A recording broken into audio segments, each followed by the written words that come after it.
Hello student, welcome back. तो ये नई सीरीज है सेट थ्योरी क्लास 11 पूरी पढ़ाएंगे इस बार। थ्योरी से लेकर क्वेश्चंस और पढ़ाएंगे। तो क्या क्या कवर करेंगे वो देखते हैं। पहले सबसे पहले मैं आपको वो दिखा देता हूँ, just a second.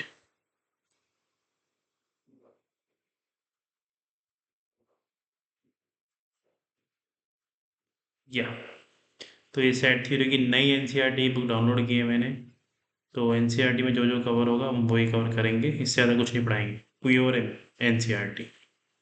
Basic symbols, right, definition of set theory, होता क्या है, ओके, और कैसे रिप्रेजेंट करते हैं। कर्ली ब्रैकेट में दो तरह की फॉर्म होती है आपकी, ओके। तो यही पढ़ेंगे, राइट। तो स्टार्ट करते हैं, let me start, just give me second, okay. So देखो, पहले देखते हैं सेट थ्योरी होती है, मतलब सेट क्या है। सेट क्या है पहले वो देखते हैं। What is set actually. तो सेट कुछ नहीं है, set is a collection. Set क्या है, कलेक्शंस, ठीक है। मतलब तुमने कुछ भी ऑब्जेक्ट लिए, उनको उठा के एक बॉक्स के अंदर डाल दिया, तो हम ब्रैकेट के अंदर डाल देते हैं। इस ब्रैकेट के अंदर हम उन ऑब्जेक्ट्स को पुट कर देते हैं, तो वो सेट्स है, वो यूनिक होते हैं ना। यूनिक का मतलब है कि रिपीट नहीं होना चाहिए। लाइक सपोज करो मैंने बोला 2 2 3 4, तो ये 2 रिपीट हो रहा, तो एक्चुअली सेट में रिपीटेशन नहीं लिखते हैं, ऐसे लिखते हैं that is the set, it the collection, okay. ये कलेक्शन है। सेट की डेफिनेशन बड़ी अच्छी है ना। सेट की डेफिनेशन बड़ी अच्छी है, वो देखते हैं। मैंने तो बोल दिया कलेक्शन। कलेक्शन का क्या मतलब है यहाँ पे। सपोज करो, जब मैं बोल रहा हूँ कि मेरे पास इवन नंबर हैं, इवन नंबर्स हैं जो 10 से छोटे हैं और पॉजिटिव है, राइट। पॉजिटिव है, तो पॉजिटिव नंबर कौन से, 2 4 6 8, 10 नहीं आएगा, यही आएंगे। तो ये एक कलेक्शन हो गया। अब मैंने ये एक स्टूडेंट ए से पूछा, एक स्टूडेंट बी से पूछा, एक सी से पूछा, तीनों के ही आंसर यही आएंगे, तीनों के आंसर यही आएंगे, अगर उनको पता है तो। क्योंकि आजकल बच्चों को पता नहीं होता, वो क्लास में खड़े हो जाते हैं, राइट, जनरली होता है। तो ये आंसर आएंगे, राइट। तो उसी को सेट बोलेंगे कि इन तीनों के आंसर, मतलब जिससे मैं पूछूं उसका आंसर एक ही सेट बनना चाहिए। इसको कैसे डिफरेंशिएट करोगे आप, मैं बताता हूँ।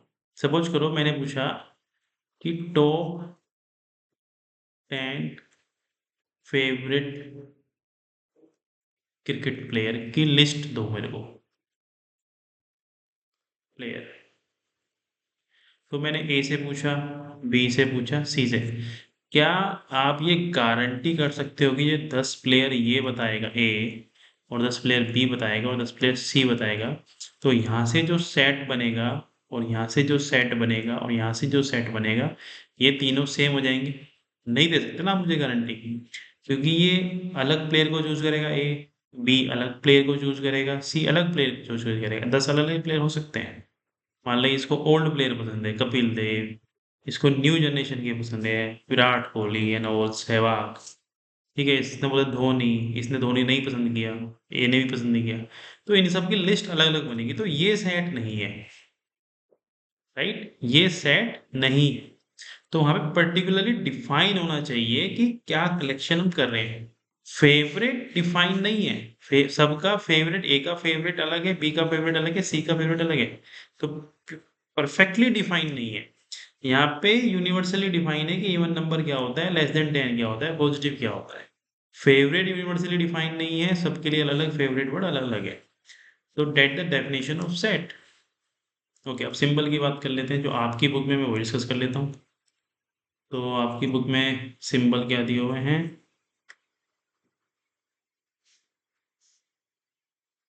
तो n मतलब नेचुरल नंबर, z मतलब इंटीजर, राइट।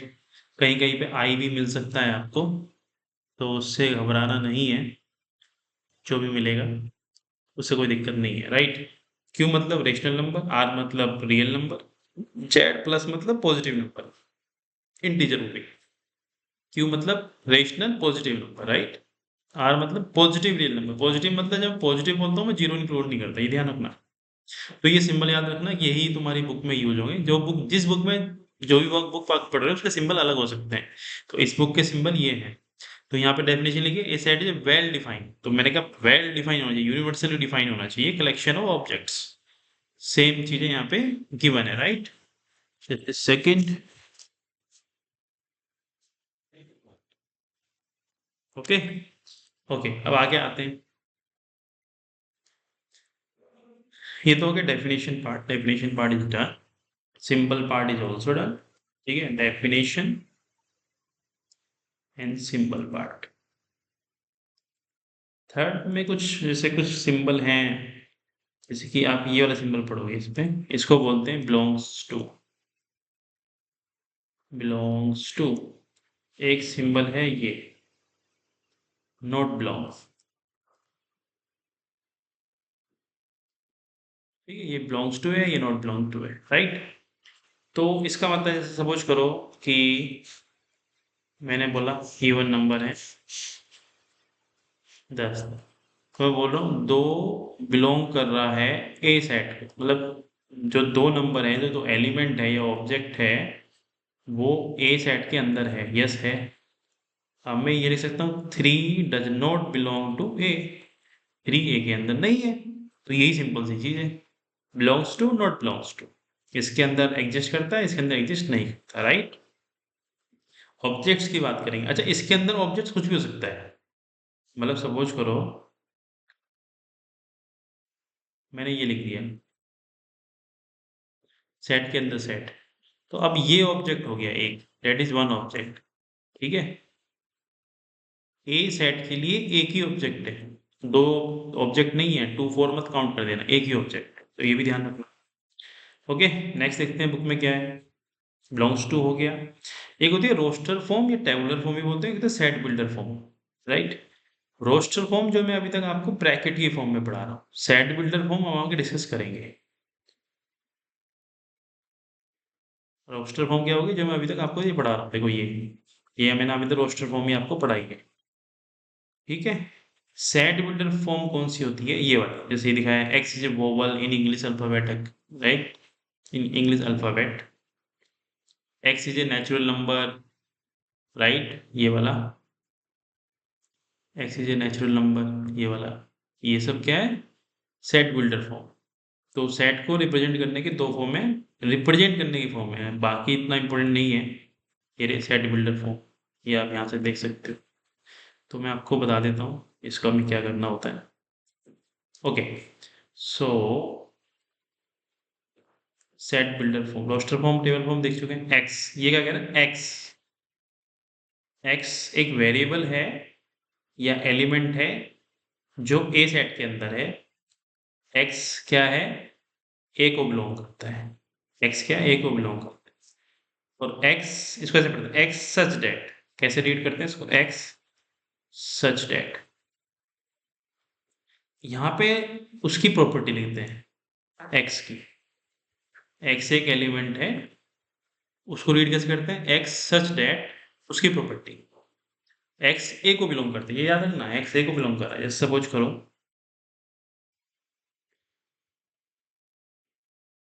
मैंने ऐसे बोल दिया, तो मैं क्या बोलूँगा, x such that x is an odd positive integer. ठीक है, तो अगर मैं ये लिखूं और ये लिखूं, ये दोनों बात बराबर, ये लिखने का तरीका अलग है ना। ये सेट बिल्डर फॉर्म है, ये रोस्टर फॉर्म है, या टेबुलर, रोस्टर या टेबुलर फॉर्म।